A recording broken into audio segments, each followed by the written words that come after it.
building. We in the building. We in the building. Bitch, we in the building. Let's watch this shit together. Here we go. And if you haven't seen this already, I don't know what to tell you. It's been out since 10 o'clock this morning. I'm going to pause and talk about the things that I see. So sorry. Sorry, we're not going to straight run through this. I'm going to pause and talk about the things because, again, this has been out since 10 o'clock. You should have seen it by now if that's the case. Sorry. Here we go. All right. So I'm just going to pause this real quick so that you guys can kind of see what this looks like, I suppose. When we first saw this, what was this? Maybe last week?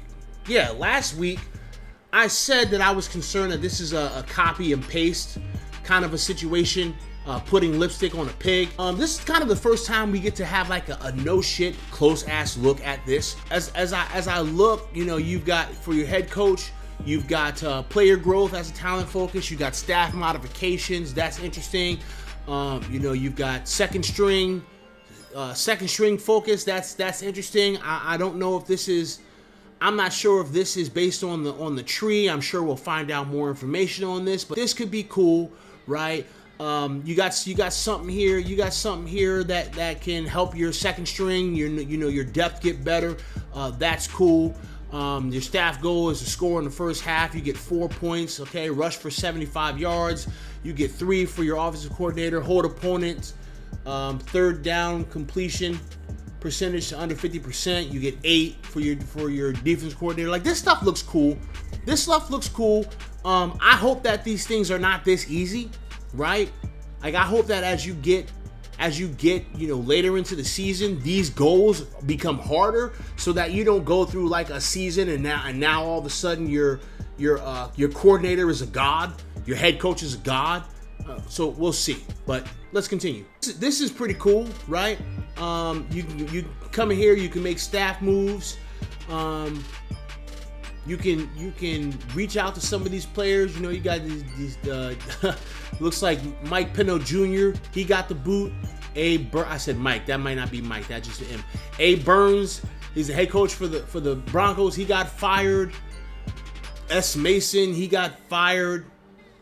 So, like, you can see who's gotten fired, who's gotten released. Kind of see their age, I suppose. That's cool. Looks like someone retired at 67. I hope that's not the norm. I hope that if someone like it'd be cool, and it would suck, but it would also be cool if, you know, somebody who was young retired, because that happens, right? I guess it would kind of suck for you if that person retired on you, but, you know, I hope that it's kind of a random age of retirement. And it's not like, 67, that's retirement age. Because it always seems like for like regression, which is something I want to know. I want to know how they're doing regression. For regression, you know what age regression happens. Like, you know, it doesn't matter. And I don't know. Look, Jason McCourty. And look, Terrell Suggs. Antoine Bethea. Dante Hightower. Look at these names. Julian Edelman. This is not. And you guys can't see this because I'm blocking it. So because like, you know, I'm curious if this is just placeholder names, but we'll see. All right, I just want to back up just a hair. All right, so we can see that, you know, he's got these traits. So he's got this staff modifier, got player growth. Okay, that's cool. You know, so you've got this RPG tree type style, like they had in NCAA. That's cool. You got your staff points. Let you know you can upgrade people. Looks like, at least for this secret remedy, decrease multi injury recovery time, that costs 10. So hopefully as you go up, these things are expensive. So it's not easy to just, you know, make gods on these tiers. There's the defensive coordinator. So it looks like we got something for practice. We got something for the trenches. I wonder if each coordinator has a different, you know, skill trees. You know what I'm saying? I also hope that, like, each defensive coordinator has different things that they bring to the table. And I'm sure they are. I would assume that this defensive coordinator his specialty is maybe the defensive line, because we saw, well, okay, so it doesn't say here, right? but you can see that it has information about these folks. So I would think that the offensive and defensive coordinator probably has a strength and a weakness. Maybe, I don't know. We'll have to see. Same thing on the block. So this maybe he's good at offensive linemen. I don't know. Again, I hope that this right here is not the same. Like if practice makes perfect is the same, because everyone has things that they can do for practice, for players on the practice, or players who are practicing. I'm sorry. If we've got folks that can do different things for practice, then that's cool. But unfortunately, right, and this may not be the full-on story, right? This could just be what they're showing. Both these guys have pliability at the top. I mean, sure, that's important, but it does look like they have different things. So maybe they both work for, maybe they're both practice. I don't know, though. We're going to have to see. Because sometimes you got an offensive coordinator who's real good with quarterbacks. Sometimes you got an offensive coordinator that's good with wide receivers. Some you have they're good with offensive linemen. Like, it just depends. So, and obviously the coaching carousel only extends as far as the offensive coordinator, defensive coordinator, and the head coach. So, you don't know if someone who's in line for an offensive coordinator position was a former quarterback coach, or a former running back coach, or a former wide receiver coach, former offensive line coach, because there's a progression, IRL, there's a progression as to how people make it up, up coaching positions. So I don't know. We'll have to see. And this is cool. Player personnel, trade contracts. So I'm sure this is going to affect how, keeping players, signing free agency, things like that, and people being more willing to trade with you, more willing to, give you draft capital if that's what you're asking for. I don't know. We'll have to see how this. We'll have to. I mean, like, this thing is trade discount on older players. I don't know what the fuck trade discount means. Does it mean that the other teams are willing to give you older players easier? I don't know. Thank fucking God. Thank God that this is what we're getting ready to get. Listen, we all do, Chris. We all do. Thank God that this is what we're getting ready to get. Because scouting has been terrible. I'm not quite sure what scouting is going to look like when you first get the game, because this is supposed to be a patch that's coming sometime in September.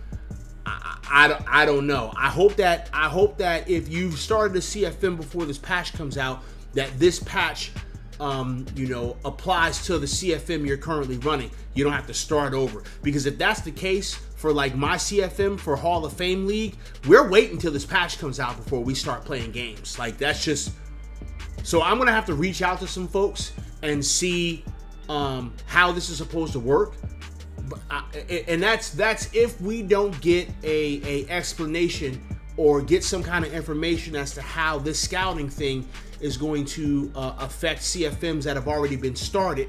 We'll have to see. But thank God, because scouting is terrible. Scouting has been terrible this entire time. So this is something new, and I hope they do it right. Like, if they do it right, this could be great. Because check this out. Look at this. On your scouting board, right, you've got National, Western, Central, Northeast, Southeast. That's cool, right? And then you've got the top prospects on the board. I would assume that maybe this is your top prospects, and not so much because it says projected rank 1, rank 2, rank 3, rank 4, rank 5. I don't know if that's your top 5.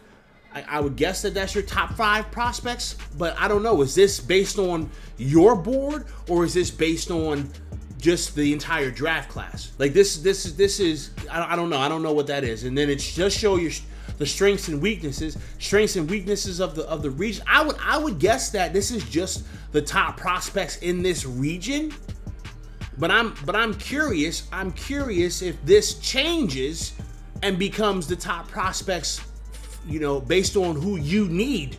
I don't know. We'll have to wait and see. 5% effective boost when scouting a position. This is for your scout. Okay, cool. Again, this is cool, right? Because on this one for the scouting, it shows their expertise of position. They've got position expertise for these scouts. So again, I don't know if is this gonna work the same way for your coordinators where they have expertise. I don't know. This is supposed to be interesting because this is supposed to move on its own from what I'm hearing. I don't know if that's true. We'll have to see. You can use staff points to upgrade your staff through coach talents. Easy, right? That's what I'm worried about. Easy, right? I hope not. I hope it's not fucking easy. I hope it's hard as hell. I hope it's hard as hell to upgrade coaches because, like, looking at that, you get points for a shitload of stuff. I don't want points fast.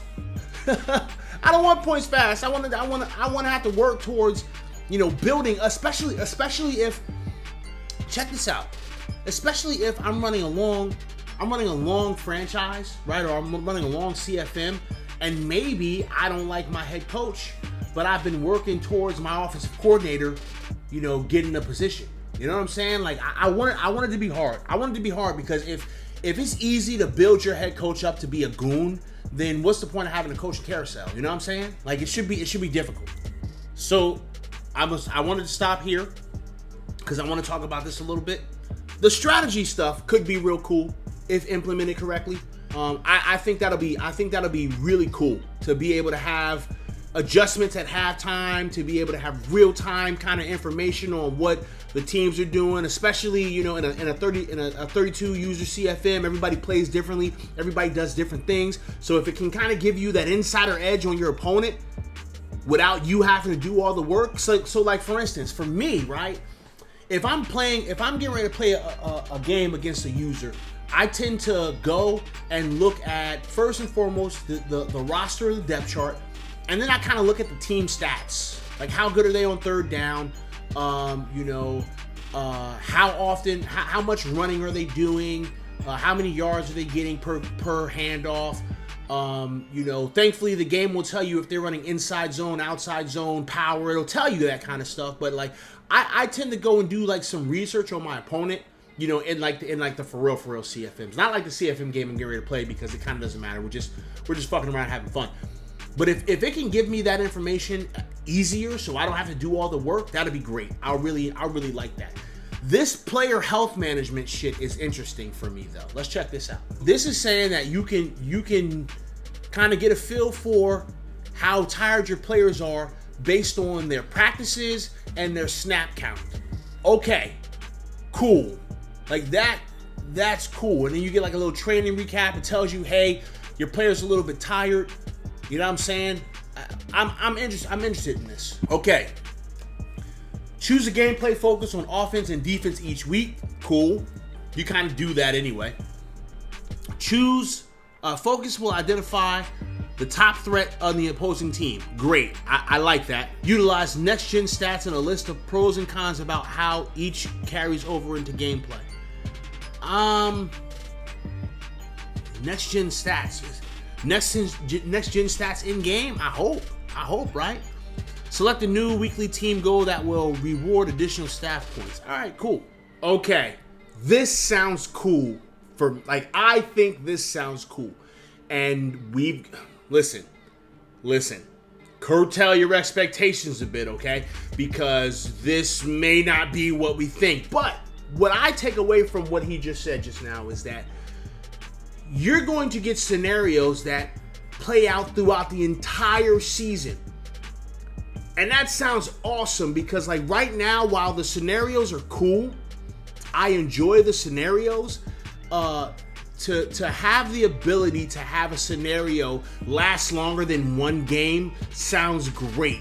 Like right now, the scenarios is just one game. Go in, right? Get 2 interceptions, get 3 touchdowns, get 2 sacks, hold a team to 150 yards. In this game, boom, your guys one dev trait higher and you get some XP. That was fine, kind of, sort of, right? But if we can have multiple scenarios playing out for the entire season, right? Not just one game. Do it or you don't get your shit. If it's like, hey, throughout the season, at some point in the season, this guy needs to have 10 touchdowns. Oh, great. Hey, at some point in the season, your quarterback needs to have a 2-to-1 By this point in the season, your quarterback needs to have a 2-to-1 touchdown to interception ratio. Hey, by this point in the season, your safety needs to have this many interceptions. Like, if we could stretch these scenarios out for the season, and now we can develop storylines within the game, that would be dope, man. So, again, curtail your expectations. We don't know if this is what's going to happen, but it could be. It could be. And if it is, awesome. Sign me up. Okay, I like this hub. I like that you kind of have all your activities and stuff here, as opposed to having to click through a bunch of menus. I like that, you can, do it. You got a player meeting. That's cool. You got players ready to negotiate, scout college players, weekly strategy, upgrade players. You got all this stuff in one generalized location. It just kind of makes it a little more user friendly, as opposed to having to click around all over the damn place. Now, it looks like maybe that screen where you could kind of quickly go through your team, like almost like a depth chart, the little picture depth chart that they have. It looks like maybe that's gone. This is cool. This is cool. I'm cool with this right here. A little easier to navigate. We'll have to go in and touch it and feel it. Oh shit, I just set it up. Rob to say he's got something I can touch and feel. But yeah, I like this. I like that it's showing you the teams overall. I always fucking hated that. I always hated that you had to wait until you go into the versus screen to see what the other team's overall is. And if your opponent is already clicking stuff, then you can't see. So I like this. I like the way this looks. I never like this new shit because it's always bullshit. Like, it doesn't really tell you anything. Ooh boy, do I like this shit right here. I like this right here. I like this as a guy that runs a league. I love this. It just makes my life so much easier to be able to go in and see these folks and not have to like cycle through. I love this right here. This makes me happy. So that's what we got.